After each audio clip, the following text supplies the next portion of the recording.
to episode 47 of the Various and Sundry podcast. I am your host, Matt Harmon, joined in virtual studio by my good friend, my colleague, my longtime travel colleague, and the man who is a conscientious objector to No Shave November, John Sloat.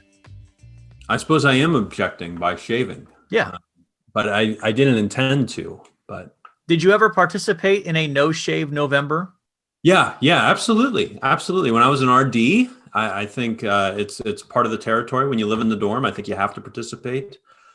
We also used to have, when Grace would play Bethel, we would not, the guys in the dorm, we did this a couple of years, would not shave from January 1st till Grace played Bethel. And then we'd all shave nasty pilot mustaches for the game against Bethel because they're the Bethel pilots.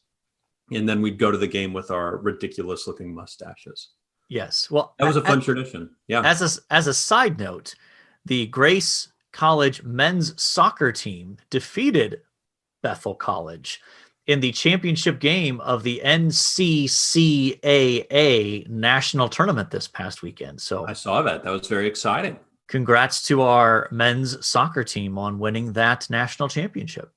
Yeah. And I believe volleyball also won their national championship or is still playing for it.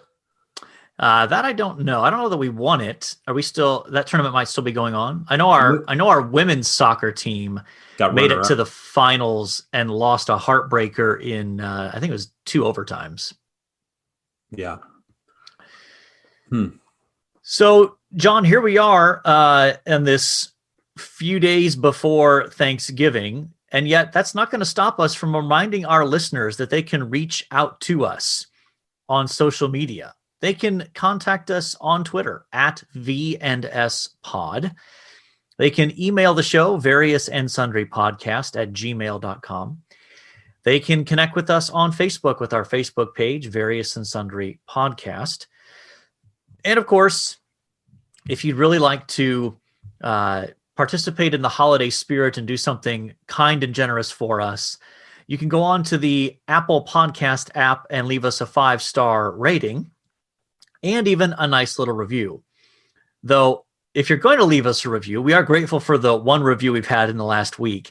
It seemed like a pretty cryptic inside joke that you didn't know you were a part of, right, John? It seemed targeted at me based on the hashtag and some other things. And it could just be a student who is quoting something I said in class. Oftentimes, I'll have students that'll say, John, you said this. I have no memory of saying that, but okay. I actually had a former student do the same thing with me this past weekend, saying that he remembered me popping my head into Dr. Ratza's class, and they were talking about triune immersion. This would have been, 5-6 years ago from this student. And he said, I remember you saying, I have no problem with triune immersion. It's like, and apparently I said, I triple dunk my nachos, so why not? I don't remember saying that, though I think it sounds consistent with something I'd say. So, I had a moment this week where I was grading a paper and the student quoted me. However, I don't remember saying exactly what they wrote. It sounded like, it could have said something similar, but they quoted me exactly, word for word, in quotation marks. Have you ever come across that before, where students are quoting you in a paper that you were intended to read? Yes. Do they misquote you? It's happened. Yeah. Well, that's not plagiarism. What is that? It's not plagiarism. It's just a mistaken quote. I don't know if there's a specific name for that, but do you take points off for that? I was just sort of befuddled. I didn't know what to do. I put it out on Twitter, so that's what I ended up deciding to do. There you go. Well, as we are the recording on the Monday before Thanksgiving, we need to talk a little bit about the previous weekend in sports. Let's start briefly with the NFL. John, are the Jets any good yet? Well, no. I give it another 2 years before they're good, hopefully. But they almost screwed it up this week. They played the Chargers, and the Chargers have been known this year for fourth quarter collapses. And so the Jets almost came back and won, which would have been terrible, but they still lost. So it kept we're now 0-10, which has a lovely ring to it, and means that Trevor Lawrence is probably coming our way.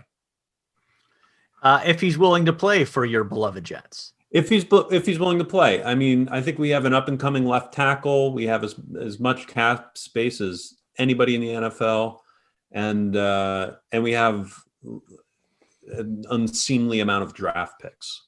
So I mean, all of those things are pointing up. Sure. I'd rather be us. I'd rather come to the Jets than I would say the Falcons.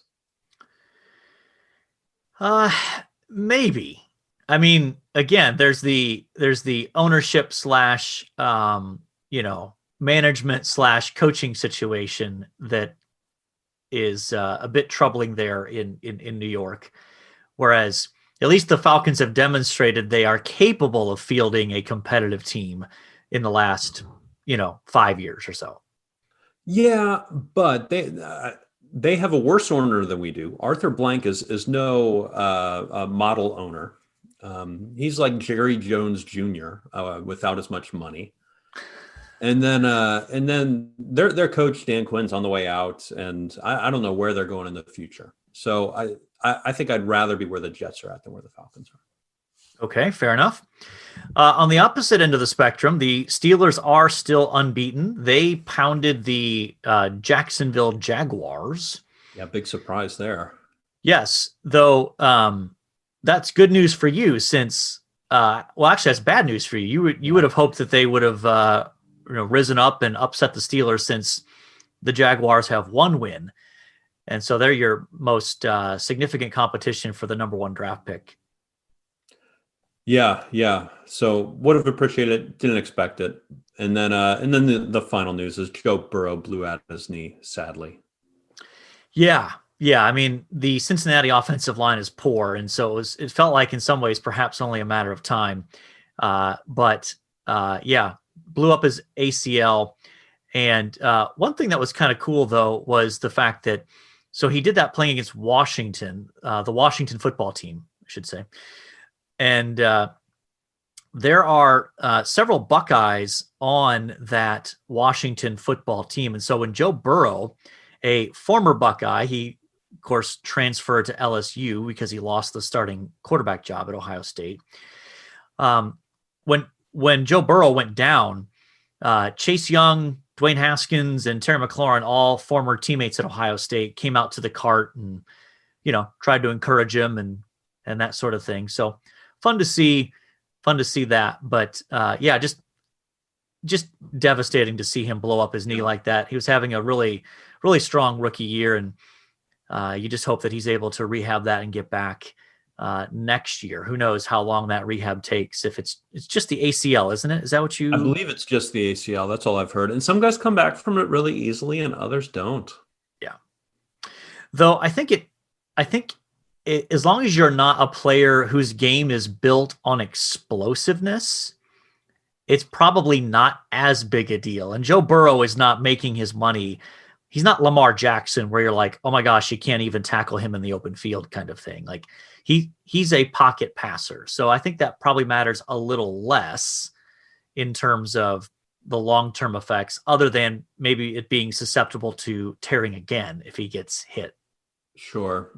I'm reminded of Carson Palmer, something similar happening to him where he tore his knee for the Bengals. I think he was ACL, PCL, MCL, but that changed his career. I mean, he was great in that season, but it all went haywire for him when he did that.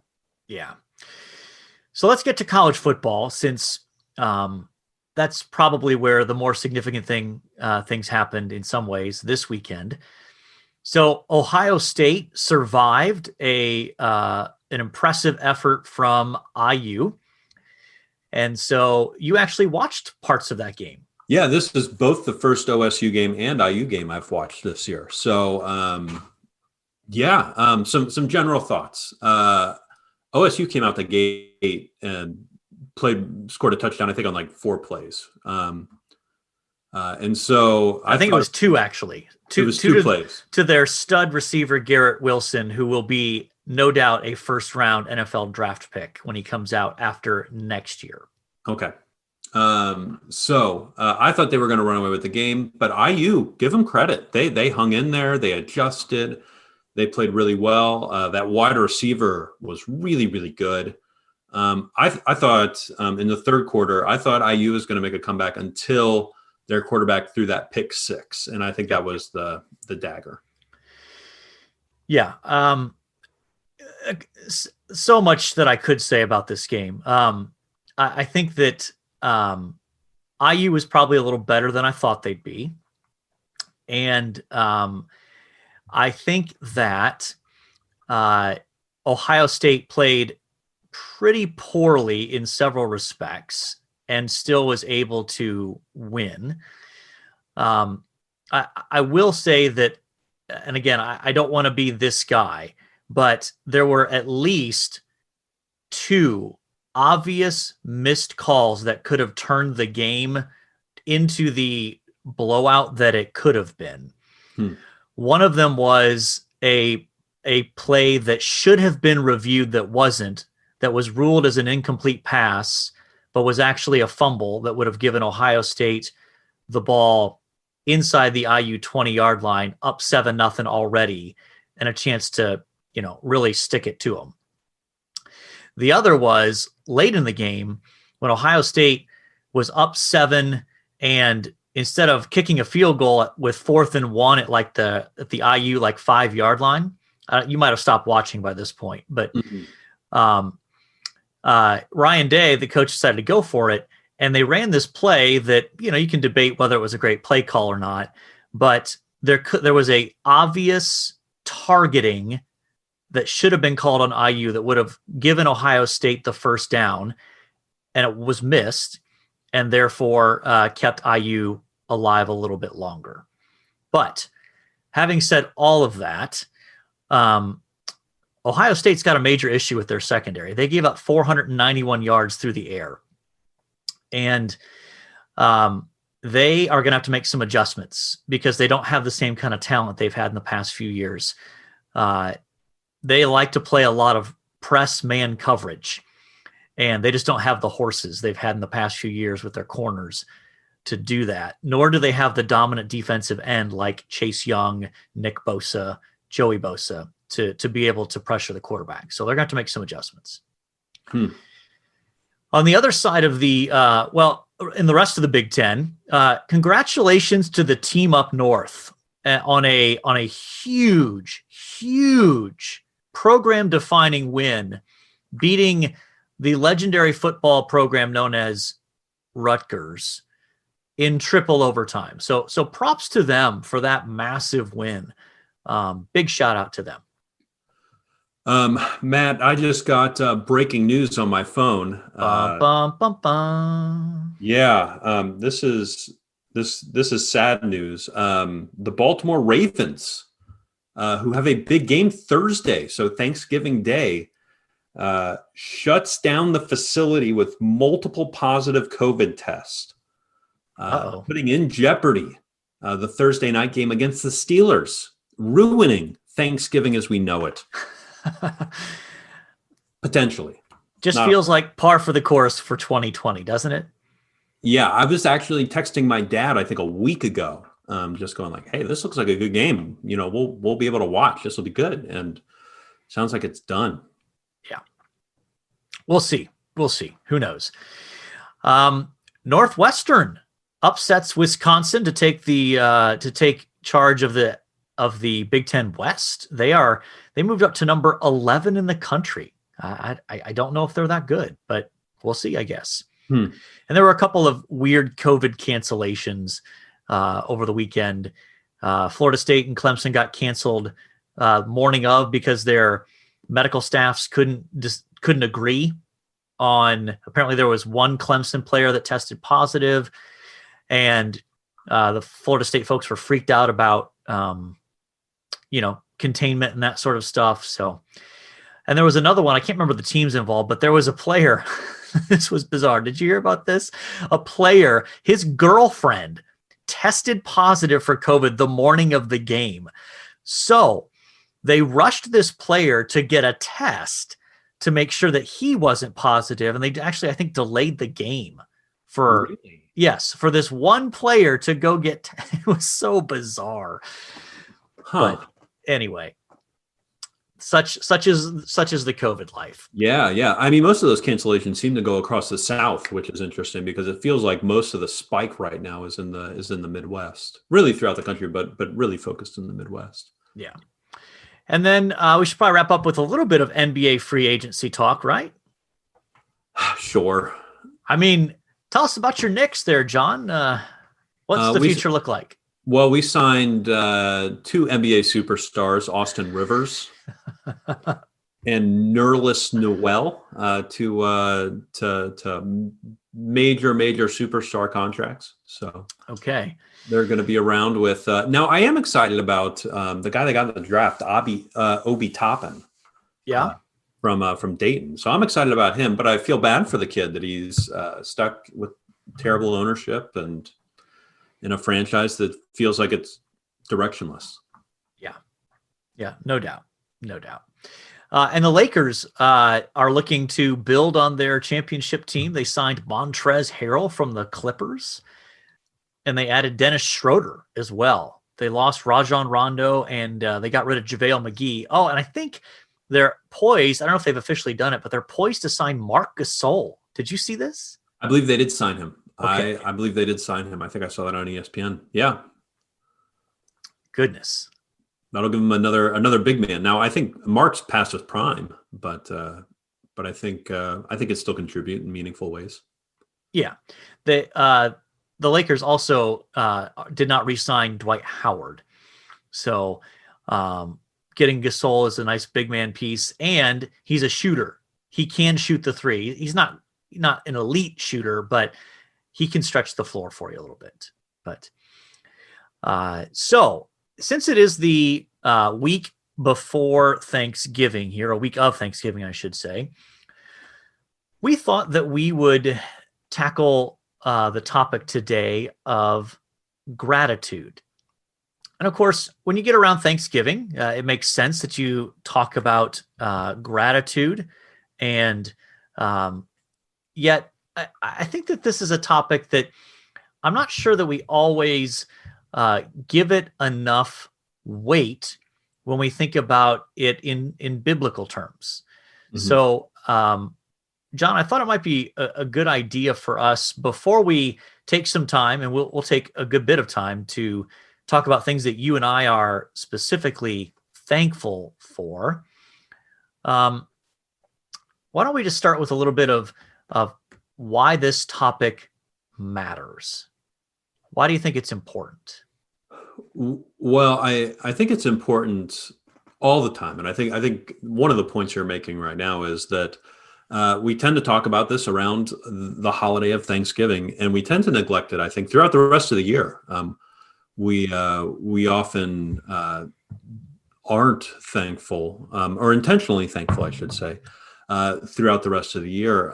However, it's a regular command of Scripture to be thankful for the things that have been given to us or have come upon us. So yeah, I think that's part of the reason it's an important topic.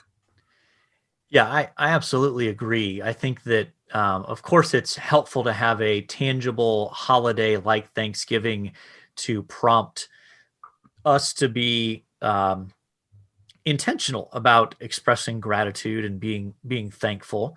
And yet, I know for me, this whole area of gratitude is something that I don't think I really fully understood the importance of gratitude for a long time until not terribly recently, but recently enough that it was when I was reading through the book of Romans. And, it's one of those things where you read scripture and you've read something dozens of times, but for whatever reason, it just didn't click for you, or it didn't catch your eye. And reading through Romans and coming across this section here in Romans chapter 1, verses 21 through 23 was really striking to me. So Paul is talking about human rebellion against God. And he says this: Although they knew God, they did not honor him as God or give thanks to him, but they became futile in their thinking, and their foolish hearts were darkened. Hmm. Claiming to be wise, they became fools and exchanged the glory of the immortal God for images resembling mortal man and birds and animals and creeping things. And so I don't know why I'd never put this together, but it seems like at least part of what Paul is saying in that text is that lack of gratitude is pretty close to the center and the core of human rebellion against God. That a lack of gratitude was in the mix when it came to Adam and Eve's rebellion in the garden. And I've thought about their rebellion as idolatry, as as rebellion, as breaking the covenant, and those sorts of things. But for whatever reason, that sense of lacking gratitude, of grasping after something they didn't have, rather than being grateful for what they did have, played a pretty significant dynamic in their rebellion against God.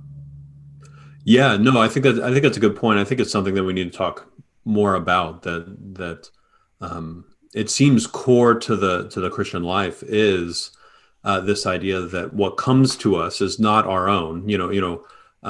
We may have had the ability to work and get something, but ultimately that ability comes from God, and that we need to be thankful for the things that we do have. That seems to be core, and I think you're right that the garden, the image, really seems to be of people who are not grateful for what they do have, but just really zero in on focus on what they don't, and are grumbling and complaining about it.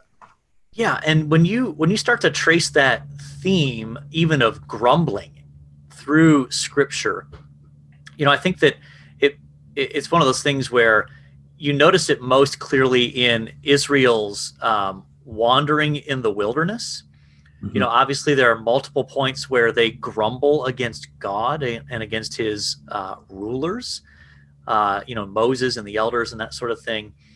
And it's striking to me that when you see this also picked up in the New Testament as well, and in particular, and this is near and dear to my heart because of working in Philippians for years, but in Philippians 2:14, after Paul has talked about the call to work out your own salvation with fear and trembling, God is at work in you, both to will and to work for his good pleasure.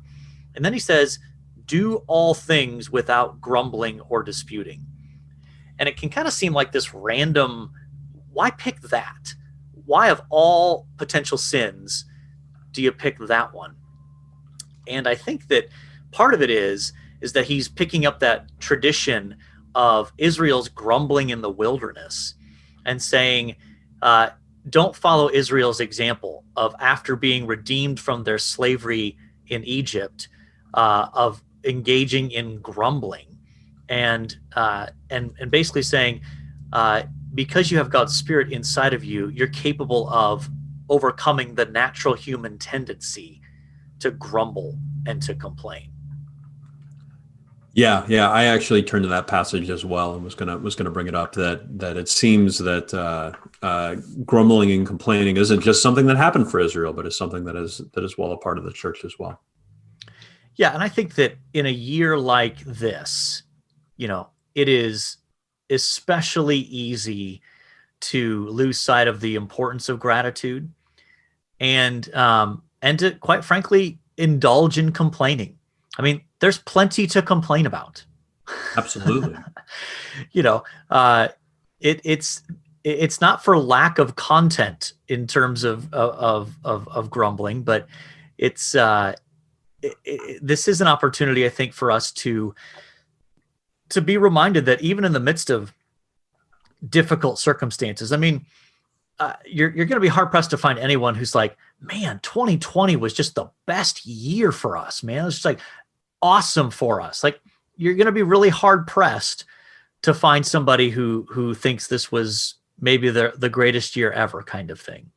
I was once at a conference and C.J. Mahaney, and I'm going to get the quote wrong, but the sense of it was he was preaching on this passage in Philippians 2, and he mentions the mark of spiritual maturity is not an ability to point out things that are wrong with your church, but to point out things that are right with your church, and to be able to point out things that you're grateful for in the midst, not things to complain about, which it feels like the opposite is true at the moment. You know, we find a lot of things to point out that we're frustrated with about church. Less common is the person who's able to point out things that they're excited about or grateful for in the church. Absolutely. Absolutely. So in order for us to actually practice what we are preaching here, so to speak, let's start with let's talk about some things that you and I are grateful for. So, this is in no necessarily specific order. So, but John, why don't you get us started off with just telling us one thing that you're grateful for and maybe why you're grateful for it. Yeah. So at the top of my list is my new wife, Andrea. So we got married this year, and so we're I'm very thankful for her and just the way that she encourages me and pushes me and partners with me in life. So that's first and foremost what I'm grateful for this year. Yeah, that's a big one. That's a major category. It is, and it's been fun to see your guys' relationship develop and then culminate in marriage, and so that's been a delight to watch. For me, I'm going to start with my redemption, the fact that God has rescued me from my slavery to sin, and the fact that I could do nothing to rescue myself from my sin. I was deserving of his judgment and his wrath, and despite my active rebellion against God, he saved me and has given the ultimate gift he could give to me, which is himself. And so I'm grateful just for the fact that he didn't leave me to my own sinfulness and my own desires, but got a hold of my heart and my mind and my life and turned me from my pursuit of destruction and brought me out of the kingdom of darkness into the kingdom of his son. So I'll start with that one. Okay. I mean, that's a pretty major category again, that we should all be thankful for. Yeah. Now that did not make my list. But that doesn't mean I'm not thankful for it. Understood. But on a smaller scale, let's say, this year has really made me thankful that we have technology around us, like Zoom. It would be an odd year if we weren't able. It would be a tremendously odd year if we didn't have the technology around us that enabled us to do the work that we do, interact with friends and family around the country without it. So very, very thankful for technology, particularly the platform that we're on right now, Zoom. I've been able to play games through Zoom. I've played Jackbox with my family before over Zoom. So everybody's gathering around their computers and logging into Zoom, and we're able to play Jackbox games through Zoom. So that's been a good source of cohesion and relationship in the midst of, and through other ways. Small group we've done through Zoom as well, and just really thankful that we have the technology available to us to be able to do some of those things. Yeah, very cool, very cool. I'm going to stick with the spiritual end on this one. I will move beyond it, but my next one is the Bible. And I think that this is something that I'm so grateful from the starting point of my conversion as a 13-year-old boy. God gave me a love for the Bible. And that's been such a key part of my life from that point to now.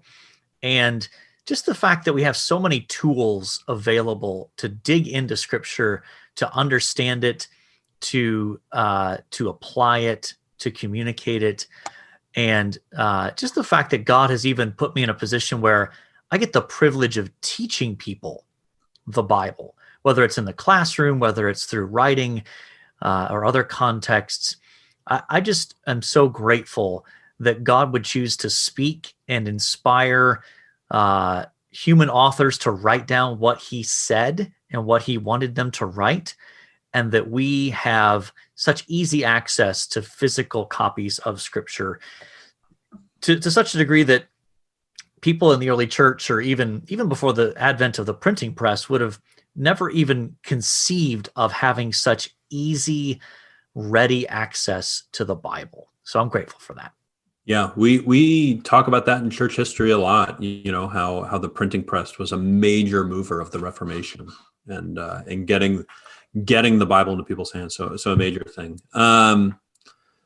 Yeah, my next one, I have the church, and what I mean by this is just, I think, the ability to gather. It was taken from us for a season, and so I think that just heightens my awareness of how much I enjoy gathering on Sunday mornings, being able to sing, being able to hear God's word preached. Those things I think became more precious to me this year in the midst of this pandemic. Yeah, absolutely. I very much agree with that. Here for my next one, I will move over into the family realm. In particular, my wife and my sons. I don't think pretty much anybody who knows me and spends much time with me becomes pretty quickly aware that I'm really into my wife. And so that's pretty obvious, I think. But I'm so grateful for, we're coming up on nearly 25 years of marriage. That'll be this upcoming March. So almost a quarter century. So that's hard to even imagine that's happened. So just grateful for how God continues to draw us closer to each other, and just the fact that she is God's greatest earthly gift he's given me. So, and my sons, grateful for my boys. Looking forward to seeing them here over the holidays as well, and just the opportunities I get to have shared interests with them and see them growing up into young men is a great delight to me. Very nice. Very nice. I'm going to skate by the fact that you called God a woman there for just a second. I corrected myself. Let's not start any heresy trials here, young John Scott. Come on. Yeah, we're just going to take that 3 second of a clip and send that out to all inquiring parents. And there you go. To Grace College. My next thing that I'm thankful for, I've enjoyed, and I guess I'm basing this more on just this year, but fiction. I've enjoyed, during lockdowns, audiobooks were a regular part of the day. Being able to listen to audiobooks that I've either read before and were rereading, or new fiction. I've just found an immense amount of joy in those. So very grateful for fiction, authors, all those things. Yeah, I'll actually echo that one. More broadly, I'll say just books. Just remarkable the number of good books that exist, and just the opportunity to learn from others. So I enjoy fiction, and actually, a little foreshadowing, there might even be some fiction later in the show under my one thing I liked. But I really appreciate just the fact that we have such easy access to books, and that we can learn from other writers and thinkers and have our minds stretched. There's just something about a book that, regardless whether it's fiction or nonfiction, that stretches the imagination in a way that really no other medium can do. When you think about books, you have to construct the sort of visuals in your mind as you're reading about, a scene or something like that. But for television and movies, the the people who produced that show basically did that for you. So grateful for books, and also grateful for the fact that God has given me the opportunity to write, and given me some of those chances to contribute to that. Yeah. The medium is the message, right? Yeah. The medium is the message. My next thing I'm thankful for, friendships. I think lockdown has made me more appreciative of the friendships that I do have, whether it's weird text messages from Nate in Ohio, or whether it's having friends come over to help me move dirt for a day. I've just been aware of that this year, so very thankful for friendships. Absolutely. I'm going to close my list with sports. Again, on the grander scheme of eternal matters, sports doesn't rank that high. But I think, especially with this year and COVID, and having those things taken away or significantly modified. Obviously, for example, we started with the cancellation of the NCAA basketball tournament, the March Madness, which is something that I look forward to, having a month basically where you've got great games and the drama associated with that. And then, it looked like the Big Ten was not going to play any college football. And although I have serious qualms with how they went about this, I am grateful that we have college football to watch, and the opportunity to see Ohio State play and have that part of our Saturdays back. Saturdays in the fall in the Harmon household tend to revolve around college football. And so I'm grateful that we've gotten to experience that. Okay. Any, Doc, on just broadly the topic of gratitude, anything you recommend for us to read? Yeah. So we'll put these in the show notes, but we've got a few articles that have been done by various people on the Gospel Coalition website. Dustin Crow wrote one oriented towards pastors. John Beeson's written an article on the dangers of grumbling. And then Megan Hill wrote an article on gratitude being more than just an individual project, but it's supposed to be a communal activity, so that even as we gather as a body of believers, that should be marked by tangible expressions of gratitude as well. Okay. Well, Doc, you ready to move on to our athlete? Let's do it. Okay. Well, how about I walk us through the first few, and then you can take over the Ohio State people. Okay. Sure. Yeah, let's do it. As this basically the same as we do every week. Mel Blount was a safety for the Steelers in the 70s into the early 80s. Was on some of those championship teams. I think all 4 of their Super Bowl championship teams. Yeah. Jack Morris was a pitcher for a long time, from 77 to 94. Did he pitch that long? Yeah. Started with the Tigers, was a dominant pitcher for the Tigers, pitched also for the Twins in the World Series. And I believe he might have even finished his career. His last year might have been in Cleveland, but a dominant power pitcher who was arguably one of the best pitchers in baseball in the 80s, at least. Yeah. And then Tom Glavine, who pitched for the Braves, but more importantly, pitched for the Mets. 87 to 2008, pitched for a long time. 300 wins, which is getting rarer and rarer. So. Yeah. I mean, you just don't have guys that get a bunch of wins. I mean, Jacob deGrom won back-to-back Cy Youngs with, I think, fewer than 15 wins. I mean, you're just not going to have guys winning 20 games a year. And then kind of a hybrid OSU professional player, Jerry Lucas. You want to tell us a little bit about Jerry?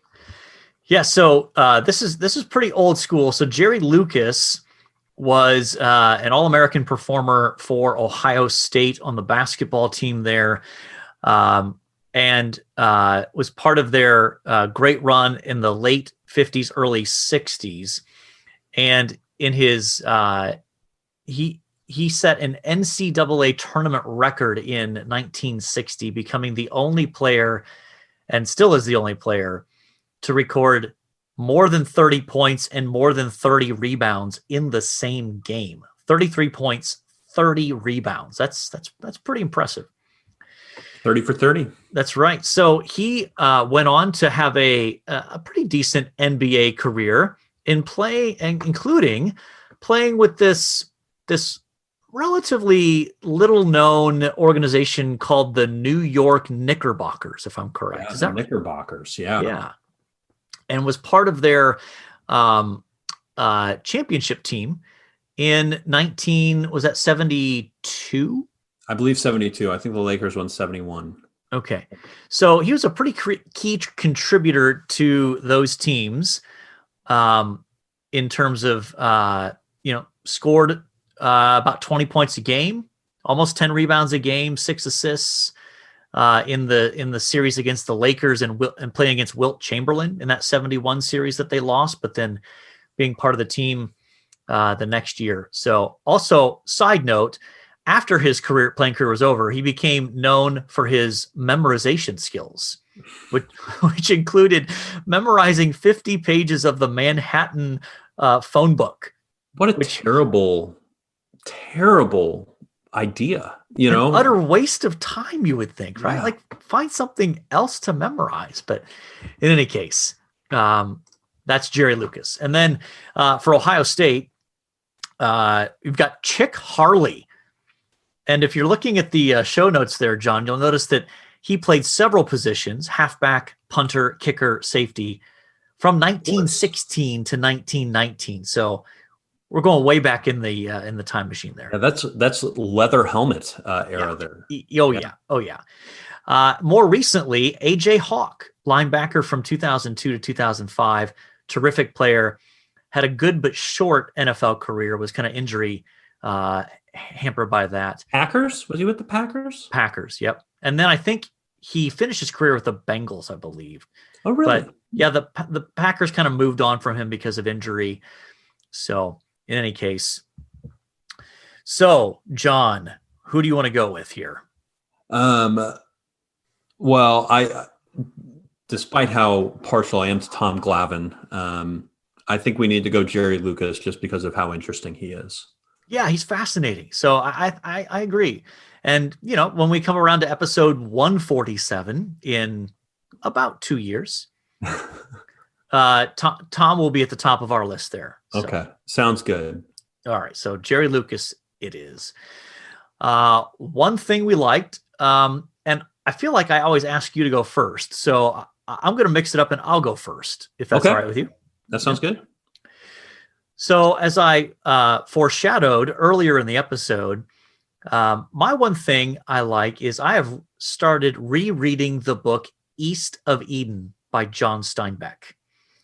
And it is a great work of fiction that is rich with biblical allusions and a lot of biblical motifs and themes that go on in that. And my wife is reading it for the first time right now as well. So she's a few chapters behind me. So it's fun to see her explore the story and try to piece things together, not having read it before. So that's my one thing I've liked this week is restarting that. I think Karen Swallow Pryor just finished it for the first time. I think I saw that on her Twitter last week. Yes, and I tweeted back at her that she needs to write up her thoughts on it. So we'll see if that happens. Okay. Well, what about you, John? My one thing is in the evenings, Andrew and I have been looking for a new show just to click on at the end of the day. And we've settled on House, the television show. Yep. Which, of course, that character is based on Sherlock Holmes. So I'm a big fan of Sherlock Holmes. So I love seeing the Sherlock Holmes allusions, like he lives on Baker Street and all these things. His best friend is Watson, not Wilson. Or his best friend is Wilson, not Watson. Those sorts of things. Sure. I think the added benefit is because my wife's a pharmacist, she's like having a dialogue with the doctors as they're doing the differential. And she's just like, no, that drug's not right. Or, you need to give them this drug. And then somebody chimes in with that drug that they needed. So that's added a new layer to it. That's been a lot of fun. That is nice. That is nice. Mm-hmm. Yes. Very good. Well, before we call mission accomplished, I feel like we should add one more thing that we are grateful for, and that is you, our listeners. Mm-hmm. So we're getting close to finishing up our first full year of podcasting. So as we talk about gratitude, we're thankful for you, thankful that you take the time to download, to listen, and to check in with us occasionally, to let us know what you're thinking. And, this show started as basically as an experiment, us not having really much of an idea of what it was going to look like or how it was going to work. But we're grateful that more people than our immediate family are actually listening. So thank you to our listeners. And we want to say how much we appreciate you. And maybe we need to do something to express that appreciation at some point down the road here, John. Figure out some tangible way to thank them. So. Yeah, maybe. We'll see. Maybe. We'll see. In any case, you ready to call mission accomplished? I think so. Yeah. Excellent. Excellent. So we hope everyone has a great Thanksgiving celebration. And until next time, the Lord bless y'all real good. Later.